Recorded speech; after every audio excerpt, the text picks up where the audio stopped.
Channel beriman dengan logika sehat, channel edukasi Kristen yang diperuntukkan bagi setiap orang Kristen.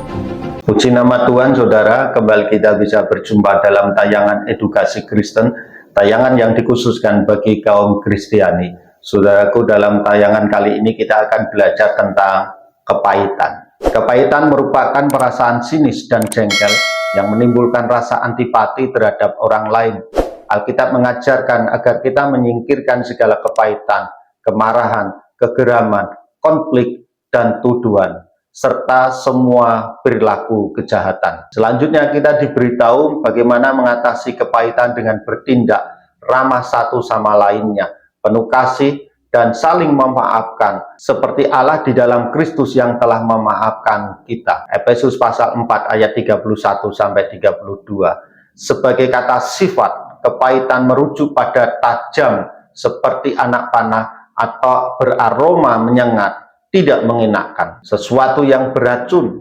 Gambaran yang diperoleh adalah air berbahaya yang diberikan kepada wanita yang dituduh berzina, seperti yang tertulis dalam kitab Bilangan pasal 5 ayat 18. Air pahit yang membawa kutukan. Secara kiasan, kepahitan menunjukkan kepada kondisi mental atau emosional yang menghimpit. Kepedihan dapat menimpa individu yang berduka secara mendalam dan mengatasi situasi di mana pikiran kita terpengaruhi secara negatif. Kepahitan adalah kondisi mental yang secara sengaja menahan emosi marah dan siap untuk meledak kapan saja. Bahaya utama bagi individu yang menyimpan kepahitan adalah bahwa jiwanya menolak untuk berdamai. Akibatnya, kepahitan berujung pada kemarahan, sebab letusan yang terjadi di luar yang mencerminkan perasaan yang terpendam dalam hati seseorang. Gelora yang tidak tertahan itu sering memicu pertarungan, keluhan dari orang yang marah, yang ingin agar semua orang menyadari apa yang ia alami. Kejahatan lain yang muncul dari kepahitan adalah fitnah, seperti yang dijelaskan mengenai fitnah dalam Efesus pasal 4, yang dimaksud bukanlah fitnah terhadap Allah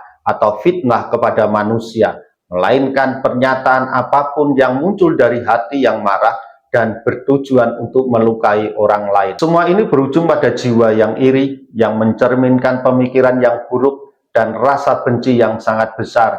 Ciri ini berhubungan dengan dorongan dan dampaknya yang negatif. Kedengkian merupakan usaha yang disengaja untuk melukai seseorang.